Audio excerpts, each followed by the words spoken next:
Kadamtala kurti block যুব কংগ্রেসের উদ্যোগে আমাদের আজকে মূলত বিক্ষোভ মিছিল এবং বিক্ষোভ সভা ছিল, কিন্তু এই কিছুদিন থেকে কদমতলা পিএসের থানা এলাকায় ব্যাপক হারে চুরি ডাকাতি বৃদ্ধি পেয়েছে। এমনকি রাস্তা থেকে সন্ধ্যা 7টার সময় টুকটুক চুরি হয়েছে, প্রতিনিয়ত আগর গাছ চুরি হচ্ছে এবং খুনের মামলার আসামি পর্যন্ত গ্রেফতার হচ্ছে না। এ ধরনের অনেক অভিযোগ এই পুলিশ স্টেশনের বিরুদ্ধে এবং সাধারণ মানুষের কাছ থেকে উৎকুচ নেওয়া হচ্ছে।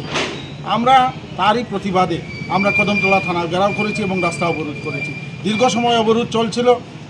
আমাদের এসডিপিও সাহেব আসার পর আমাদের নেতৃত্বদেরকে থানায় ডেকে নিয়ে উনি আমাদের সমস্ত অভিযোগ শুনেছেন এবং উনি আমাদেরকে কথা দিয়েছেন সমস্ত অভিযোগের উনি তদন্ত করে উনি সুষ্ঠু ব্যবস্থা গ্রহণ করবেন এবং আগামী দিনে এ ধরনের কিছু হবে না।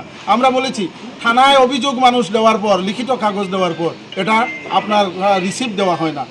এটা কদমতলা থানায় একটা দীর্ঘদিনের একটা অভিযোগ যে থানায় কমপ্লেন দেওয়ার পর এবং কি মামলা পর্যন্ত নেওয়া হয় না। আগরগাছ চুরির বিষয়ে মামলা দিলে মামলা নেয় না পুলিশ।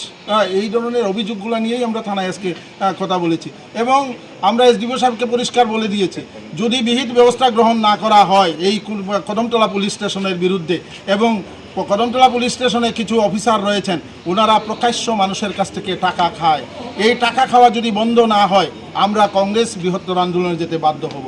আজকের এই বিক্ষোভ মিছিলে আমাদের এই বিক্ষোভ থানা ঘেরাওয়ে উপস্থিত সামিল হয়েছেন উত্তর জেলা কংগ্রেসের সভাপতি নিরুপম দে, উত্তর জেলা কংগ্রেসের প্রাক্তন সভাপতি দিগ্বিজয় চক্রবর্তী, পিসিসির সদস্য কেবলকান্তি নন্দী, পিসিসির সদস্য হীরালাল নাথ, প্রদেশ কংগ্রেসের সম্পাদক চয়ন ভট্টাচার্যী, ব্লক কংগ্রেসের কদমতলা কুর্তি বিধানসভার ব্লক কংগ্রেস সভাপতি মানিকলাল দাস, ব্লক ওয়ার্কিং কমিটির সভাপতি সায়েদ আলী, ব্লক যুব কংগ্রেসের সভাপতি দিলওয়ার হোসেন, ব্লক জেলা যুব কংগ্রেসের সভাপতি জয়দীপ নাথ, মহিলা কংগ্রেসের জেলার সভানেত্রী মানসী মালাকার এবং বিভিন্ন বিধানসভার ব্লক সভাপতিগণ, কংগ্রেসের বিভিন্ন নেতৃত্ব আজকের এই বিক্ষোভ মিছিল এবং থানা ঘেরাওয়ে সামিল হয়েছেন। আমরা আগামী দিনে যদি মানুষ কদমতলা এলাকার মানুষের জীবন সম্পত্তির নিরাপত্তা পুলিশ দিতে না পারে আমরা বৃহত্তর আন্দোলনে নামব।